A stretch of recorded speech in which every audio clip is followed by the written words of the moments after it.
Sometimes, otherworldly beings find interesting ways to try and contact you. They might use a Ouija board, or maybe come to you in a dream, or sometimes they speak through another person. They each have their own style and preference that's particular to them. The one who contacted Jack spoke to him through his computer, or I guess you could say the communication was through on-screen text.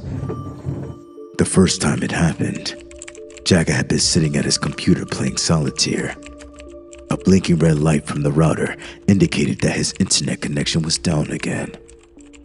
This was at least a weekly occurrence, and Jack was getting used to the spotty internet service. As he moved his cards, the game faded into a solid black screen, and red text appeared. Hi, Jack. I need a favor from you. You're a very special person, and I know you'll help me. I can't ask this just of anyone. I really need your help. Jack paused for a second. The router light was still blinking red. Is this some sort of joke? He couldn't help but wondering. Several moments later, the message continued. Yes, Jack. I know this is weird for you, but I don't want you to worry. This is just a small, easy favor I need. I'll make sure you're rewarded. Now, nearly in a panic, Jack reached around and pulled the internet cable completely from the wall. Still here, Jack. I don't want to waste any more of your time, so I'll get right to what I need. Tomorrow when you go to work, I need you to move the large potted plant that's next to the elevator on the ground floor. All you have to do is pull it out 3 inches from the wall. If you do it at 8:17 a.m., nobody else will be in the area. Jack sat there, refusing to respond, still trying to figure out what was happening. The writing continued. Look, Jack, I'm asking you because I know you'll do it. You won't let me down. You're special. We'll talk tomorrow. Jack pulled the power cord from the wall and the computer went blank. Did that really just happen? He thought. Still shaking from the experience, he took a warm shower and got ready for bed, convincing himself that he either had some crazy dream or that it was just some elaborate joke. But who would play that kind of joke on him? He really didn't have friends or enemies. He woke up the next morning feeling refreshed. Work would start at 8:30 a.m. and Jack was never late. He pulled into the parking lot at 8:10 a.m. Normally, he'd just go right in, but the message had told him to move the plant at 8:17 a.m. Was he really going to do it? Overnight, Jack's fear had turned into curiosity. Let's say he moved the plant. He wouldn't be doing anything wrong or illegal, right? In Jack's mind, the most reasonable course of action was to move the plant. He'd do it, nothing would happen, and he'd be able to put this whole crazy matter behind him. 1 minute before 8:17, Jack left his car and walked towards the building. He entered the foyer at the exact time he was supposed to. The message was right. Nobody else was around. Odd. Jack thought. The building was normally busy this time of morning, but this temporary lull had been accurately predicted. Fine. Let's see what happens, Jack muttered to himself. He walked up to the large potted plant placed firmly between the 2 elevators in the lobby of the 10-story building. The plant looked like it was fake, a decoration people passed every day without really noticing. It was heavier than Jack realized. He put some might into his effort and pulled the plant out 3 inches to his best estimate. He stood back and looked at the plant, then looked around the lobby. People were coming in behind him now, and the lobby was starting to fill up again. Nobody seemed to notice the plant was in a slightly different location. Nothing seemed different at all. Jack skipped the next elevator and waited for something, but nothing happened. Finally, Jack entered the elevator and made it to his 7th floor cubicle on time like always. If you ever asked Jack's coworkers to describe him, you'd hear words like polite, quiet, respectful, and competent. And while those words were all accurate, they gave little indication of the truth. The truth that Jack really didn't like most people. That's not to say he disliked them, just that he had very little interest in getting to know them or being their friend, save for one. Allie, the girl who sat 2 cubicles down from him, was the only person he wanted to know more about. With her big smile, blonde hair, and beautiful figure, Jack was very interested in learning all about her. Despite his lack of success with women in the past, he was actually doing a fair job getting to know her. Every morning as he passed her cubicle, he'd stop for a chat. The chats were 1 minute at first, then 2 minutes, then several minutes. Jack was surprised that she actually seemed to like him. On this particular morning, their daily conversation lasted only a couple of minutes. As they exchanged their morning greetings and talked about Allie's wild night out, the elevator doors opened up behind them. Out hobbled James Bentley, the boss of both Jack and Allie. James's loud complaining could be heard throughout the office. My damn foot. What happened, James? Came the mumbled queries. It's that damn plant they have in the lobby. I ran right into it and twisted my ankle. James, you can barely walk. You need to go to the hospital. Came Allie's concerned reply. Can't do it now. I have meetings all day. Too important to cancel. I'll just have to tough it out. Jack, feeling stunned, left Allie's cubicle mid-conversation and sunk down into his chair. It was his fault. He was sure of it. How could he have been so stupid and careless? Still, no use in worrying about it now. A twisted ankle would heal.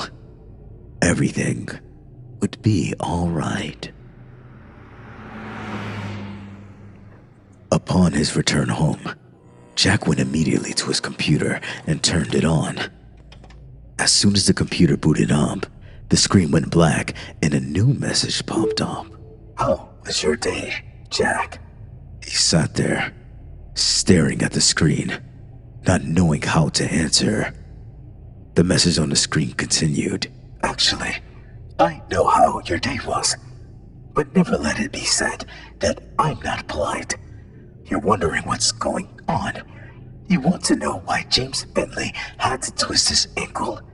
Well, Jack, this chain of events isn't done playing out. I don't want to tell you too much too soon, but this will all make sense to you in short order. Just go to work tomorrow like you normally do. Don't worry about a thing, Jack. You'll be rewarded. You're special. Talk to you tomorrow. Jack sat back in his chair. What was going on? Who was this sending him messages? Jack's curiosity was fully engaged, and he was almost a bit excited to see what would happen next. The next morning at work started off as any ordinary day. Jack noticed that the plant had been pushed back fully against the wall, probably by the night cleaning crew. James Bentley showed up shortly after lunch, hobbling into the office on his one good foot. Man, this foot is killing me. Jack could overhear him say, but apparently, James still had a meeting he didn't want to miss. It wasn't until around 3 o'clock that Jack saw him again. James, who always seemed to prefer Allie over others, came living up to her cubicle. Allie, you're not doing anything right now, are you? No, nothing that can't wait until tomorrow, I guess. Good. Could you please drive me to see my doctor? I probably should have gone yesterday, but I just couldn't get away. This pain is just killing me right now. I don't think I can drive myself. I barely made it over here this morning, and I don't think I can even push the gas pedal right now. We can take my car if you want. Yeah, that's fine, James. I don't have a problem taking. Turning to Jack, she said her goodbye. See you tomorrow, Jackie. She put on her coat and slowly followed James as he struggled down the hallway. She gave a half turn and a shrug in Jack's direction, with a little smile as she walked away. Jack felt even lonelier than normal when she was gone.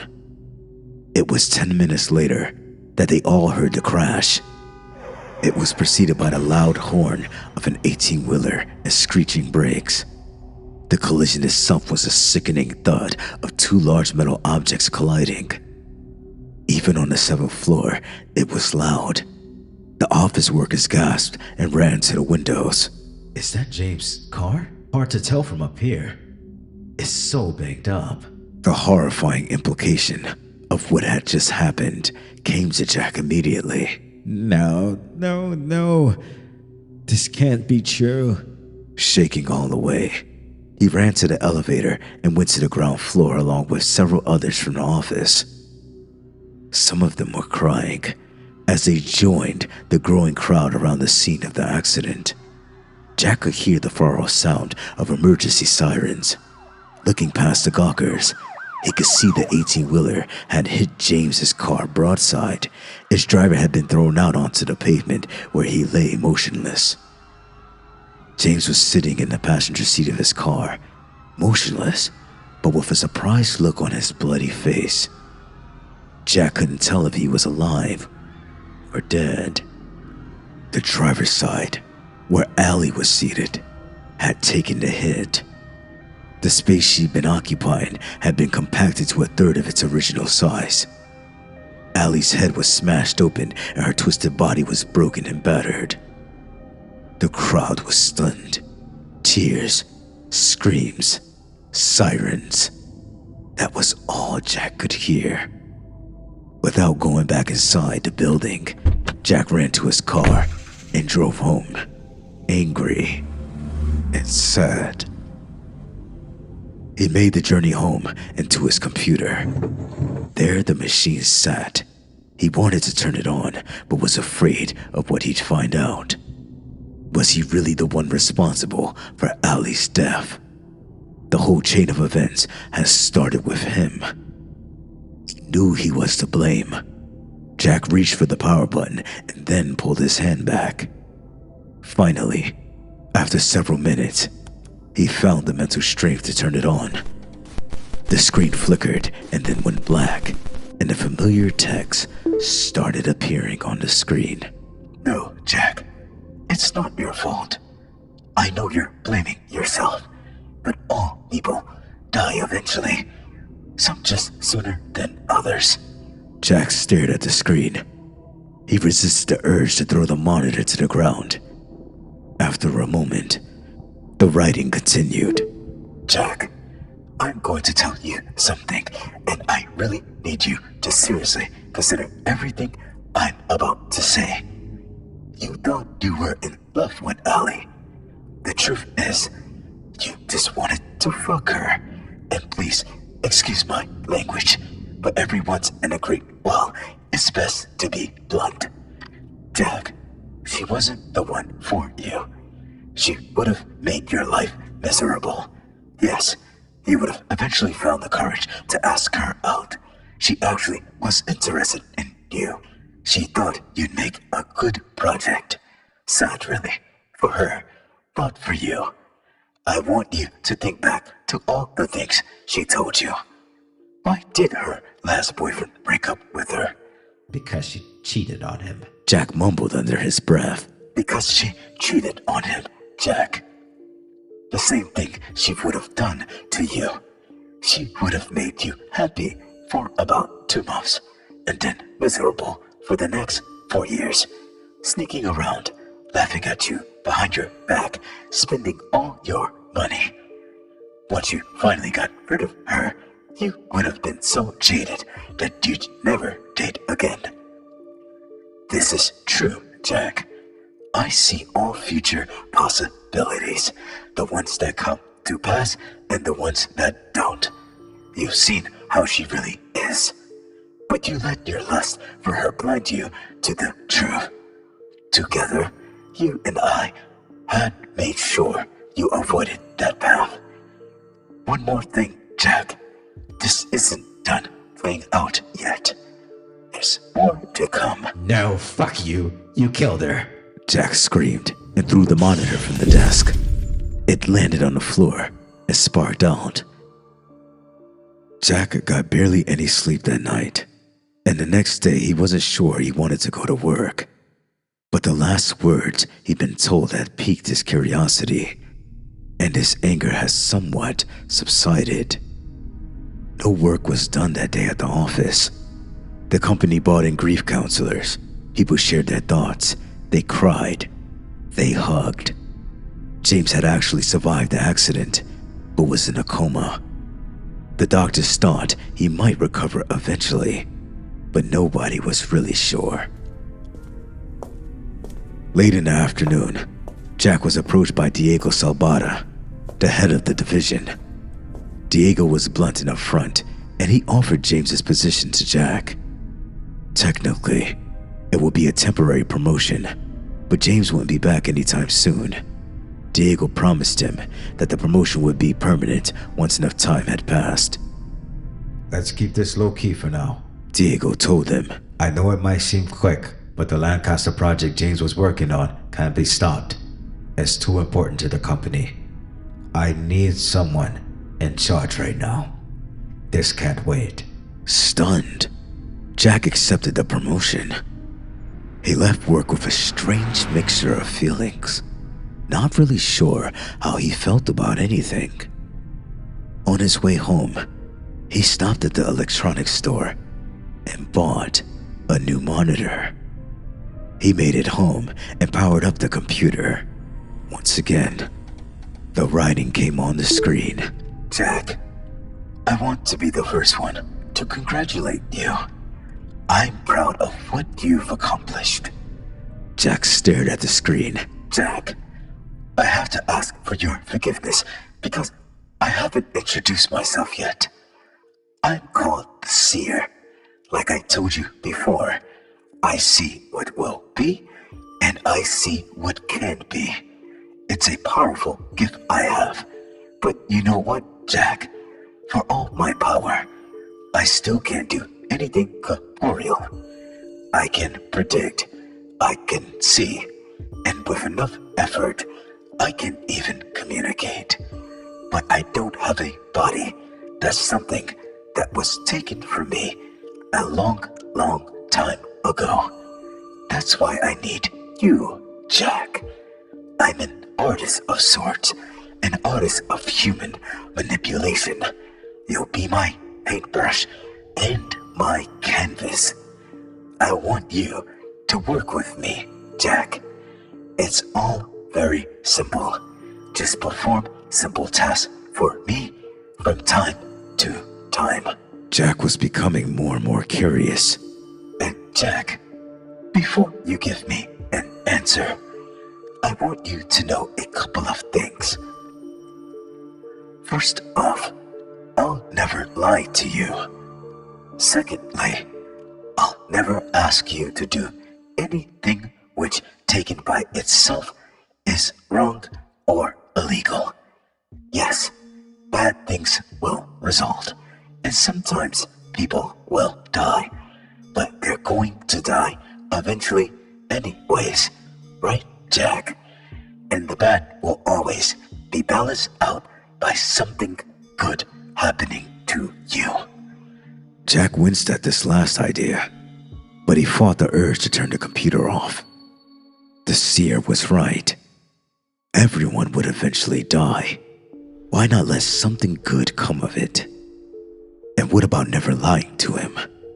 If If he'd known at the time that Allie was going to die, he'd have never gone through with the original favor. But as he thought more about it, he realized the seer hadn't lied to him, but had only withheld information. Still, Jack wondered if he could trust the seer. Work with me, Jack. Together, we'll make incredible things happen. I'm just asking you to perform little tasks from time to time. Oh, but these little tasks will have great consequences. They're going to be beautiful, Jack, and they'll always end up with a reward for you. That's the beauty of my art. One single task produces something bad and something good. Oh, one last thing, Jack. I can see you're having trouble with this. If I stop talking to you right now, it would take you about 2 weeks to decide to join me. But you know what, Jack? You would join me. That's right. You're going to say yes. So instead of waiting, why don't you just say yes to me now? Let's get started, Jack. And when all is over, you're going to thank me. I promise you. Jack considered what the seer had just said. His initial feeling of revolt was slowly fading. He paused, and then for the first time, he placed his fingers on the keyboard and responded directly to the seer. What do you want me to do next?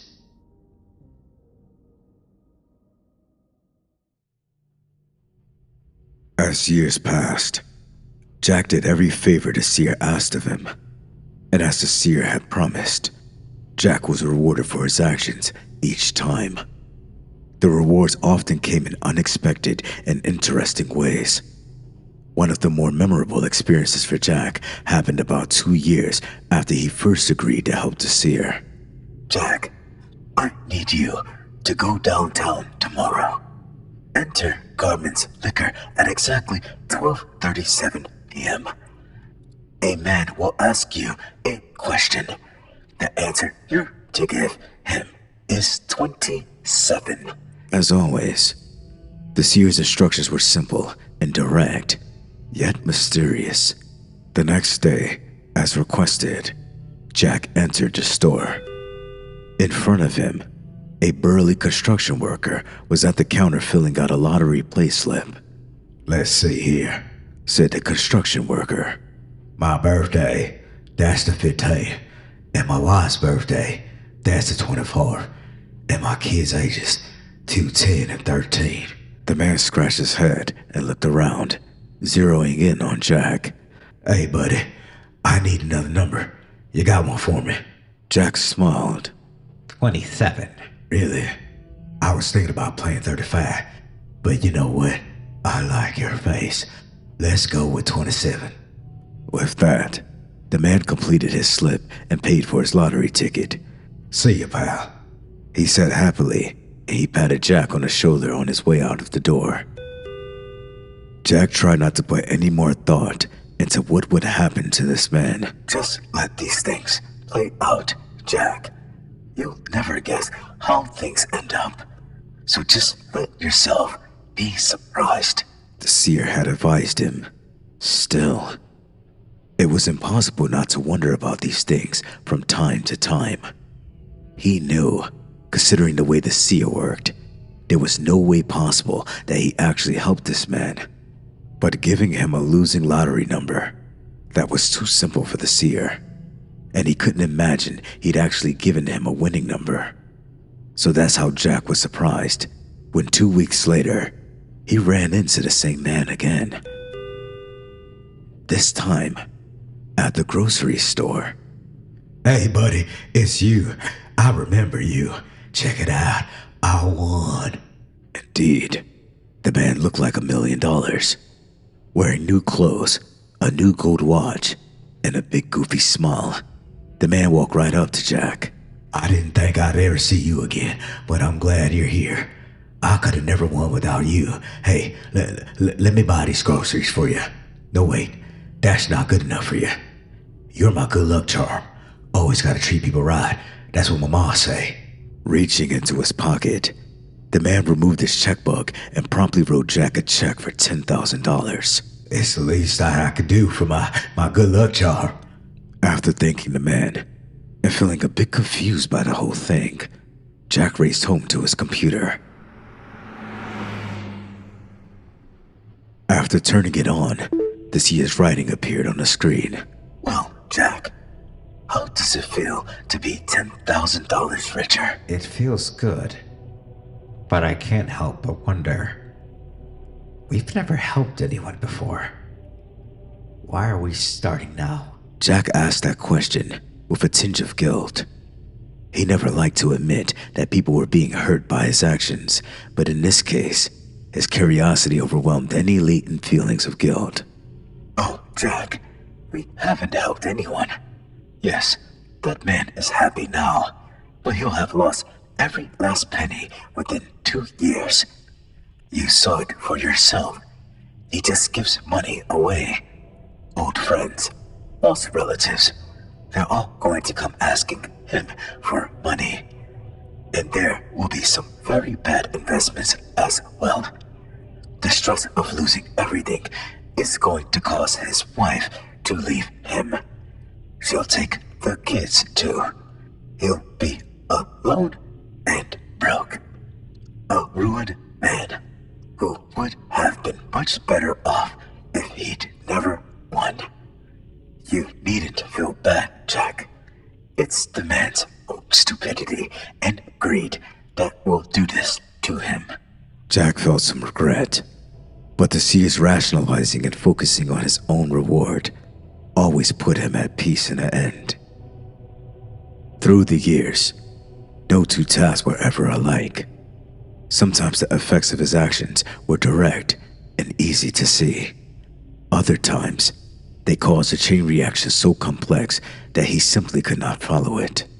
Go to the county administrator's building. Park in space 43 at 4:47 p.m. Came one such request. Jack did so, and 2 months later, he met Donna, with whom he fell in love and ended up marrying. He wouldn't have even known the two events were even related if he hadn't asked the Seer about it. Jack, when you parked in that space, you caused the person who would have parked there to park in a different spot. But she bumped the car next to her. She barely made a scratch, but she called her insurance agent anyway, causing him to leave the office late. He missed his train home, and while waiting for the late train, he was mugged and stabbed. He'll never fully recover. The muggers took his credit cards and used them. And Jack, I could keep going with this, but there's another 23 people involved. Sometimes these favors are going to be very complicated, but let's just say your action ultimately caused Donna to be in the exact right place for you to meet her. Jack's relationship with the Seer grew. Though remaining mostly mysterious, the Seer divulged enough information over time so that Jack could get a generalized understanding of the Seer's history. From historical references, Jack knew the Seer was thousands of years old.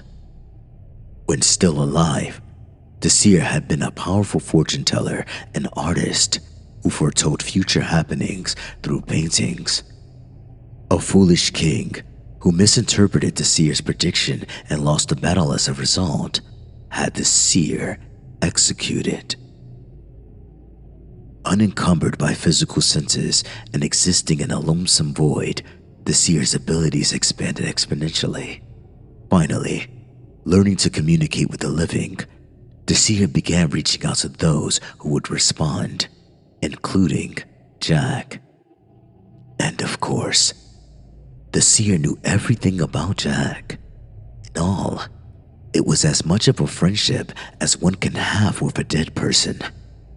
And Jack was grateful to the Seer too.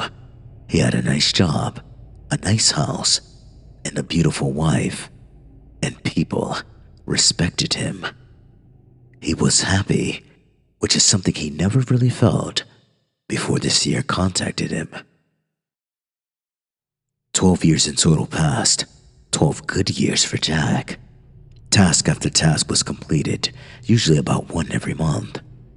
Jack, sitting in the office of his large rural house, was contacted by the Seer once again. Hi, Jack. I have a favor to ask of you. This one's the easiest yet. You don't even have to get up. Call Rigo's Pizza in exactly 2 minutes. Let the phone ring 3 times, and then you can hang up. Jack smiled. Nice and easy. He no longer wondered about how these tasks would play out. He trusted the Seer and simply did as he was told. Jack made the call. Exactly 2 minutes later. The quietness of the household was broken 30 minutes later by the ringing doorbell. That's odd. Jack thought. Neither he nor Donna were expecting anyone. Jack looked out the peephole and saw a pizza delivery boy. The logo on his cap said, Rigo's Pizza. Jack opened the door. Here's your pizza. Said the boy as he thrust it into Jack's hands. But I didn't order this. Jack argued. Look, I don't give a damn if you ordered it or not. Mr. Rigo told me to take it here, so that's what I'm doing. The delivery boy argued as he looked increasingly annoyed and spat in the bushes. Jack looked at the boy in front of him. He looked to be about 17 years old, but the most noticeable thing about him was his size. He was huge, probably about 6.5 feet tall and very muscular. It's already been paid for by credit card. Just take it, because I'm not driving it back. The boy put out his hand for a tip. I don't have any cash on me now. Jack told the truth. Whatever, came the disgusted reply. The boy looked past Jack into the house, then turned and walked slowly to his waiting car, looking over his shoulder as he walked. Jack closed the door and took the pizza to the living room, where Donna was watching TV. After explaining what had happened, he excused himself to go to his office, promising to return shortly. Donna opened the pizza and took a piece. Arriving at his computer, to see his words appeared on the screen. Confused, Jack? Don't be. Your neighbor down the road ordered the pizza. Mr. Rigo told that boy the correct address, but a ringing phone made it difficult for him to be heard clearly. Still, give the boy credit. He got the street right, at least. So my reward is a pizza. Jack typed, a little confused. Yes, Jack. Your reward is a pizza and also the chance to spend a little time with your wife. Go down there, share the pizza, enjoy it. When you're done, make love to Donna. That's not one of your tasks. That's just some advice I think you should follow. Oh, by the way, your neighbors who ordered the pizza are arguing right now over the silly fact that the pizza didn't arrive. Some of the things people argue over amaze me. They really do. Their fight is going to get very heated, but you don't need to worry about that. Go enjoy your night. Jack followed the Seer's advice, cuddled with Donna as they enjoyed their meal, then made love to her on their big, comfortable living room couch. Donna fell asleep on the couch shortly after 11 p.m. Jack lay there awake. This latest favor, it just felt odd. Carefully extracting his arm from under Donna, Jack left the living room and headed upstairs. Sitting down at the computer, Jack typed, Are you there? Yes, Jack. I'm actually always here. I've been waiting for you to come back. That pizza delivery boy. He's quite a specimen. isn't he? Jack looked quizzically at the screen. The seer continued. He's a horrible employee. He was hired only 3 days ago, and already Mr. Rigo wants to fire him. But as a physical specimen, he's strong, fast, and very observant. For example, he noticed that you didn't lock the front door after he delivered your pizza. What? Jack said aloud as he started to get up. Sit down, Jack. I need to tell you something important, and locking the door now won't change your situation.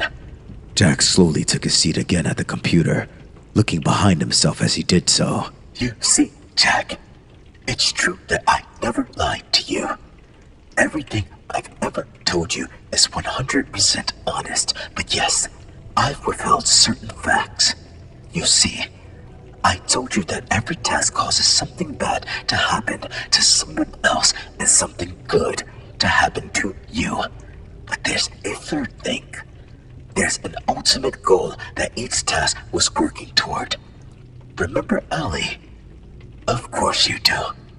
What you probably don't remember about her is that she was helping to pay her brother's way through college. When she died, he had to drop out. He was going to be a great psychologist, but now he works in a factory instead. That's really too bad for our pizza delivery boy. He could have used a good therapist a few years ago, but that good therapist wasn't there for him. Instead, he got some Freudian quack. And remember our lottery winner? Yes, you do. He was a neighbor to our pizza boy. After he lost all of his money, of course. He beat the boy senseless after the boy jumped into the street in front of his car. Quite a traumatic memory for our young lad, and his mother didn't care about that incident, didn't protect the boy at all. She couldn't. Not after all the drugs given to her by her boyfriend, who happened to be one of the muggers who robbed the insurance agent. He bought the drugs with the money he made from the robbery. Do you see now the scope of my artistry? Jack sat, glaring at the monitor. He wanted to get up to check on Donna, but he was too scared to move. The seer continued. Jack, you've done over 100 tasks for me, and each one has served an ultimate purpose to psychologically destroy this boy, turn him into a monster, and to bring him here tonight. Don't you see, Jack? This involved tens of thousands of people and billions of possibilities. If you had failed to complete even one of the tasks, the whole chain would have collapsed. This was orchestrated by me and set in motion by you. Together, we've done something wonderful. This is a masterpiece of human manipulation. Our masterpiece. And it all begins and ends with you. 2 perfect points in time. Tonight, wrong address, no tip. This poor boy finally snapped. He's downstairs right now. He's slitting down his throat at this exact moment. Jack could hear a short, muffled scream coming from the living room, followed by a gurgling noise. No. Jack screamed and stood up, starting to run downstairs. Jack, stop! The voice startled Jack. It was inside his head. For the first time, the seer was talking to him directly. It was a pleasant voice, a feminine voice. You can't do anything. She's already gone.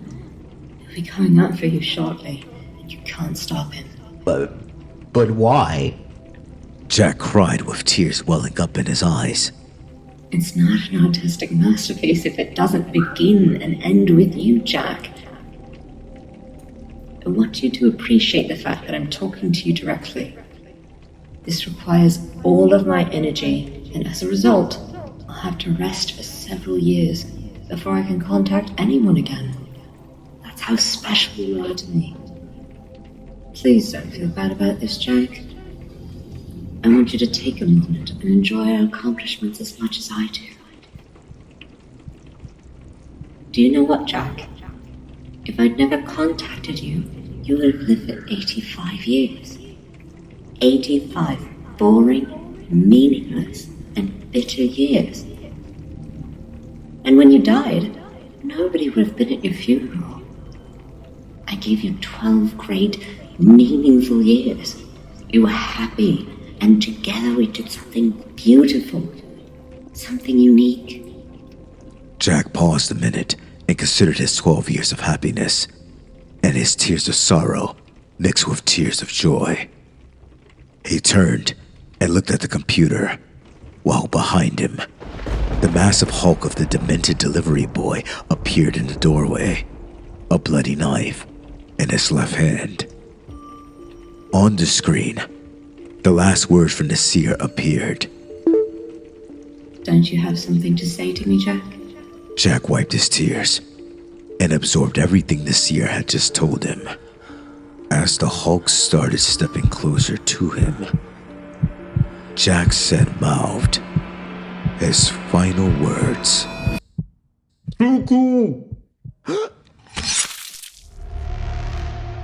This concludes our story. Thank you for listening. I hope you enjoyed the content.